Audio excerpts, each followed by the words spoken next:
தமிழ் நண்பர்கள் அனைவருக்கும் வணக்கம். அக்னிச்சிறகு சேனல் சார்பாக இந்த வீடியோவுக்கு உங்களை அன்புடன் வரவேற்பது நான் உங்கள் கௌசி. கார்த்திக் ரேவதி சீரியலுடைய அடுத்த எபிசோடுக்கான ப்ரோமோ என்ன அப்படின்றத பார்க்கலாம். அதுக்கு முன்னாடி இது வரைக்கும் நம்ம சேனலை நீங்கள் சப்ஸ்கிரைப் பண்ணலன்னா பண்ணிக்கிறங்க. கூடவே இருக்க பெல் ஐக்கானையும் கிளிக் பண்ணி அதில் ஆல் அப்படின்ற ஆப்ஷனையும் கிளிக் பண்ணிக்கிறங்க. அப்போ தான் நான் போடக்கூடிய வீடியோ உங்களுக்கு உடனுக்குடன் நோட்டிஃபிகேஷனாக வரும். சரி வாங்க ப்ரோமோ என்ன அப்படின்றத பார்க்கலாம்.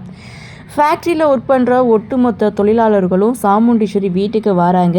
மேனேஜரை மாற்றிட்டீங்களா, இனிமேல் ராஜா தம்பி ஃபேக்ட்ரிக்கு வரமாட்டாங்களான்னு சொல்லி சாமுண்டீஸ்வரி கிட்ட கேட்குறாங்க.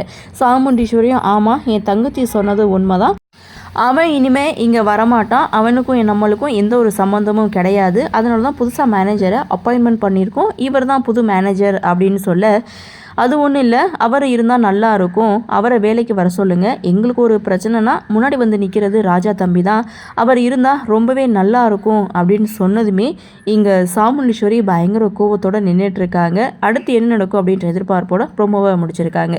ஸோ லாஸ்ட் எபிசோடை பொறுத்த வரைக்கும் சாமுண்டீஸ்வரியை மாட்ட வைக்கிறதுக்காக சந்திரா காளியம்மாவோட சேர்ந்து ஒரு பிளானை வந்து போடுறாங்க. அந்த பிளானை முறியடிக்கிற விதமாக கார்த்தியுடைய என்ட்ரி. ஆனால் இந்த விஷயத்தை பண்ணுனது நீ தான் அப்படின்ற மாதிரி கார்த்தி மேலே பழி போட வாய்ப்பு இருக்குது. ஸோ இருந்தாலும் என்ன நடக்குது, என்ன மாதிரியான சுவாரஸ்யத்தோடு கதைகளை நகர்வை கொண்டு வராங்க அப்படின்றத நாமளும் பொறுத்திருந்து பார்க்கலாம்.